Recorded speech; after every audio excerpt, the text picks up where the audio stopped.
Fala pessoal, Carol na área, trazendo mais um vídeo aqui no canal. No vídeo de hoje, vou contar pra vocês um caso muito estranho que aconteceu no ano de 2004 e faz a gente pensar, bom, será que a gente tá seguro dentro de um cruzeiro? Se você não é inscrito aqui no canal, convido você a se inscrever. Todas as semanas eu trago esse tipo de conteúdo aqui pra vocês, casos criminais, de mistério, nas segundas, quartas e sextas, sempre às 7h30 da noite. Se inscreve no canal, deixa um like nesse vídeo que isso é muito importante, deixa um comentário também pra ajudar e não esquece de ativar o sininho de notificações. Então bora vir comigo que hoje nós vamos conhecer o caso Marian Carver.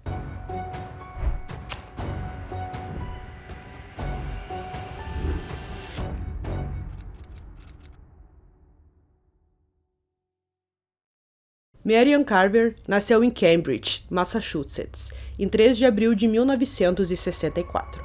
Grande parte de sua vida, ela trabalhou em um banco. Em suas horas livres, ela gostava de escrever e amava viajar. Seu pai a descreveu como uma mulher muito sensível, que adorava uma aventura. Então, sempre que conseguia, ela estava conhecendo lugares novos e fazendo coisas diferentes ao redor do mundo. Em 2004, ela estava com 40 anos, era divorciada e morava sozinha. Ela tinha uma filha com seu ex-marido, que na época estava com 13 anos. As duas eram bem próximas e, quando não estavam juntas, conversavam todos os dias pelo celular.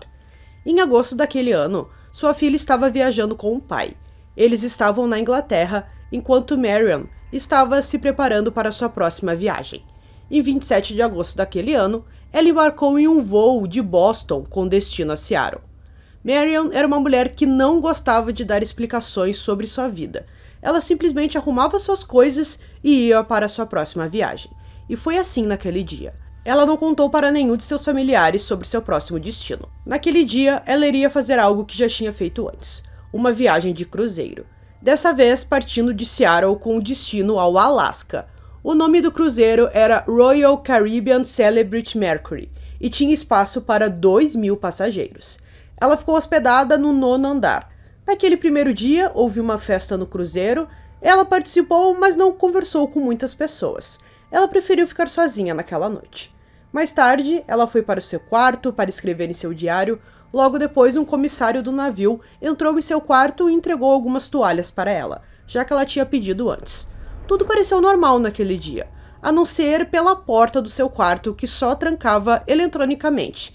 Ela ficou com um pouco de medo, pois não tinha nenhuma fechadura ou tranca, então ela acreditou que talvez alguém pudesse entrar no seu quarto. Ela não se sentiu muito segura. Então, no dia seguinte, ela não fez muita coisa. Permaneceu a maior parte do tempo em seu quarto, escrevendo no seu diário. Também deu alguma volta pelo cruzeiro, Tava ali conhecendo para ver como eram as coisas. E a sua filha tentou ligar para ela algumas vezes, mas não conseguiu.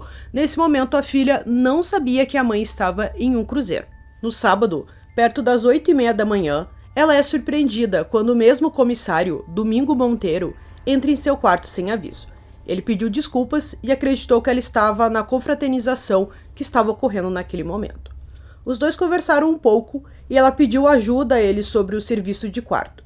O que chama a atenção é que todas as vezes que ela pediu o serviço de quarto, as refeições chegavam para 2 pessoas, e lembrando que ela estava sozinha. Antes de dormir, ela deixou os pratos sujos em cima da mesa para serem recolhidos na manhã seguinte. Na manhã seguinte, Domingo Monteiro vai até o seu quarto para remover os pratos sujos. Mas nesse momento, Marian não está no quarto. Sua cama estava arrumada como se ela nunca tivesse deitado, e o funcionário não vê ela a manhã inteira. O comissário a procura pelo navio inteiro, mas não a encontra. Ele ficou preocupado e decidiu avisar seu supervisor. O supervisor chamou os comissários do navio para seu escritório e pediu que eles assinassem um acordo de confidencialidade, o que é bastante preocupante. O supervisor mandou o Domingo apenas fazer o seu trabalho e esquecer tudo isso.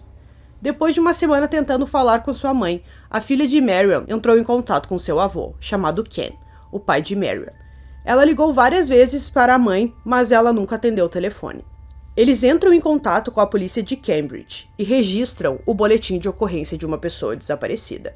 Então a polícia vai até a residência de Marian para investigar e quando chegam, eles procuram por vestígios de um arrombamento. Nada parece incomum.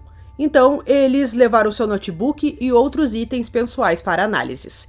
Eles também perguntaram aos vizinhos se viram ou ouviram alguma coisa dela, mas ninguém sabe onde ela está, porque até o momento ninguém sabia que ela estava no cruzeiro. Enquanto isso, no cruzeiro, o comissário tenta se aproximar de seu supervisor para saber o que aconteceu, mas não consegue nenhuma informação. Ele vai até o quarto de Marion e tudo está igual, nada foi mexido. Os pais de Marion imploram ao FBI para ajudar no caso. A polícia conseguiu acessar a conta bancária dela e descobriram que ela havia comprado uma passagem para um cruzeiro no Alasca. Ken Carver entra em contato com o cruzeiro e pergunta sobre o paradeiro de Marion, e eles respondem: sim, ela estava no cruzeiro, mas não sabemos onde ela está agora. Há alguma filmagem de Marion no cruzeiro? Perguntou o pai. Não, não tem vídeo. Já se passaram 3 semanas, então foi apagado. Ken entra em contato com um investigador particular porque o FBI e a polícia de Cambridge não têm jurisdição sobre o navio do cruzeiro. O investigador particular dá algumas opiniões do que pode ter acontecido com Marion. Como ela estava no 9º andar, se você pegasse o elevador e subisse 2 andares, ela estaria no convés e perto da borda do navio. Se você pegasse o elevador do 9º para o 6º, a primeira coisa que veria é o convés e a borda do navio. Ela pode ter caído ou alguém pode tê-la empurrado. 2 meses depois, Tim, o investigador particular da família, chegou no navio. Ele queria falar com Domingo Monteiro, mas ele estava trabalhando em outro cruzeiro. Enquanto está no navio, Tim descobre que as janelas do piso de Marion, o 9º andar com vista panorâmica, estão travadas e aparafusadas, sendo impossível abrir essas janelas. Ele perguntou sobre a visualização das câmeras de segurança. Eles também informaram que as imagens são apagadas a cada 2 semanas.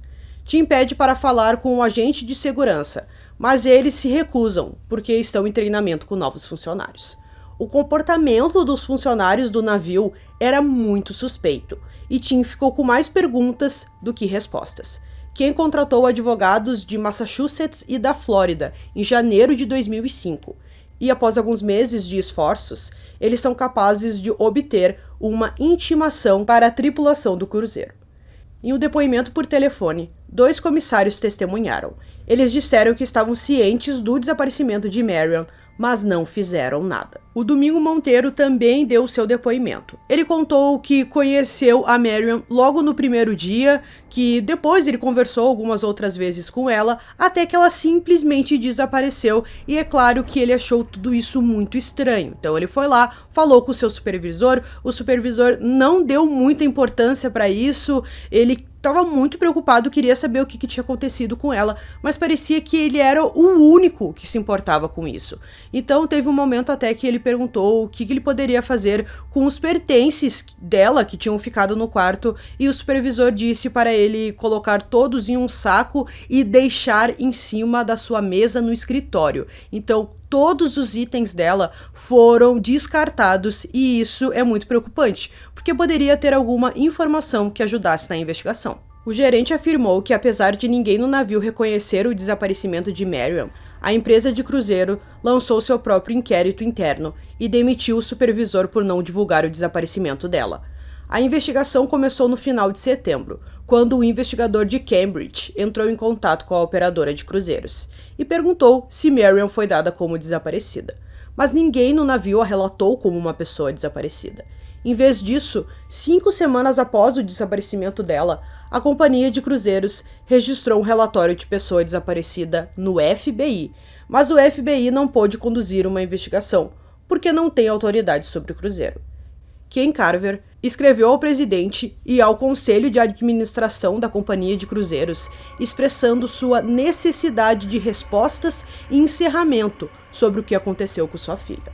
Um mês depois, ele recebeu uma cópia do relatório de segurança. O relatório, que foi arquivado em 30 de setembro e escrito pelo gerente de segurança, observou que os regulamentos da empresa foram violados. De acordo com o relatório, os pertences de Marion não deveriam ter sido mexidos e as evidências descobertas no local não deveriam ser tocadas.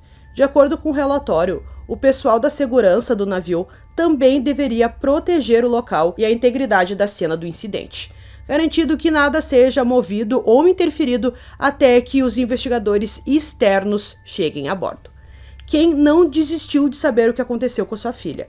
Ele continuou a contatar a guarda costeira, a polícia e o FBI pedindo uma atualização. Além disso, seus advogados fizeram a mesma coisa. Ken entrou com um processo contra a companhia de cruzeiros por ser descuidada e negligente. A luta legal tornou-se pública em agosto de 2005 e depois disso a companhia fez um comunicado declarando Marion Carver morta.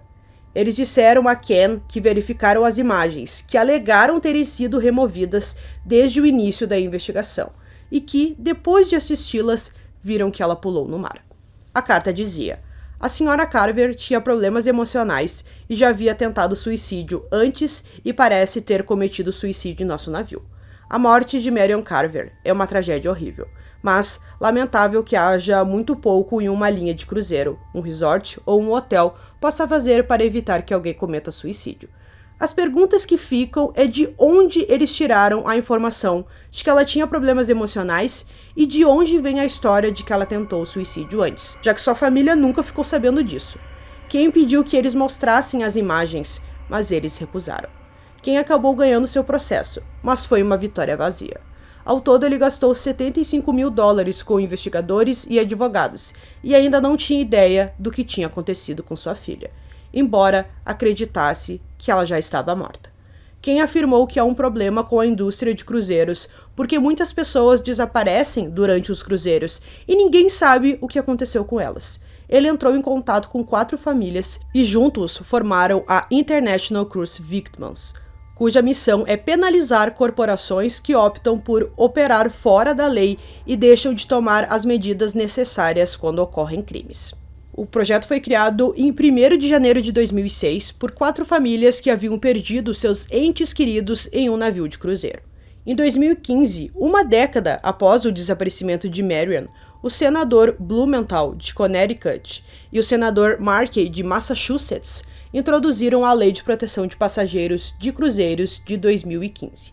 Garantir que as melhorias fossem implementadas desde que as companhias de cruzeiro sejam responsabilizadas pela denúncia de crimes e prevenção de crimes em alto mar. Ken Carver recebeu o prêmio Ronald Reagan de Polícias Públicas em 7 de abril de 2017, por liderança, visão e inovação em políticas públicas que beneficiam vítimas de crimes. Infelizmente, ele faleceu em dezembro de 2019, sem nunca descobrir o que aconteceu com a sua filha. A gente tem várias coisas estranhas nesse caso. Para começar, ela reservou a sua passagem apenas 2 dias antes. Então, quando ela chegou no cruzeiro, ela não levava nenhuma mala, apenas 2 mochilas. Ela não tinha levado muitas roupas com ela e todas as suas roupas foram encontradas. Então, aquela teoria do cruzeiro, de que viram nas imagens que ela se jogou do navio, então ela deveria estar sem roupas quando ela fez isso, o que é claro que seria muito estranho. Outra coisa é que não há nenhum registro dela saindo no navio, então a gente deduz que ela permaneceu no navio durante o tempo inteiro. Outra coisa estranha é que um dos membros ali da tripulação disse que a Marion estava conversando com um dos funcionários, um funcionário que não foi revelado, então a gente pensa, bom, ela pediu 2 pratos de comida, será que os dois estavam tendo um caso, alguma coisa aconteceu, será que ele tem algum envolvimento, será que foi um acidente, enfim, a gente tem muitas perguntas que não foram respondidas nesse caso aqui. Então, pessoal, concluindo esse caso aqui para vocês, um caso muito estranho, acho que um dos mais estranhos que eu já trouxe aqui para vocês. A gente talvez se sinta em segurança em um cruzeiro, mas não é bem assim, como eu disse, já aconteceu isso várias vezes. E, em específico, nesse caso aqui, é tudo muito estranho. Será que o pessoal ali do navio, os funcionários, estão escondendo alguma coisa? Será que ela foi vítima de um crime? A gente não pode deixar essa teoria de fora. Ou será que aconteceu um acidente? Ou será que ela mesma quis fazer aquilo com ela? Então, são muitas perguntas mesmo. Deixem aqui nos comentários se vocês têm alguma opinião do que pode ter acontecido com ela, se vocês aí criaram alguma teoria do que aconteceu com a Marion naquele cruzeiro. Então, espero que vocês tenham gostado desse vídeo. Esse foi mais um vídeo aqui no canal Durmam Bem e até o próximo.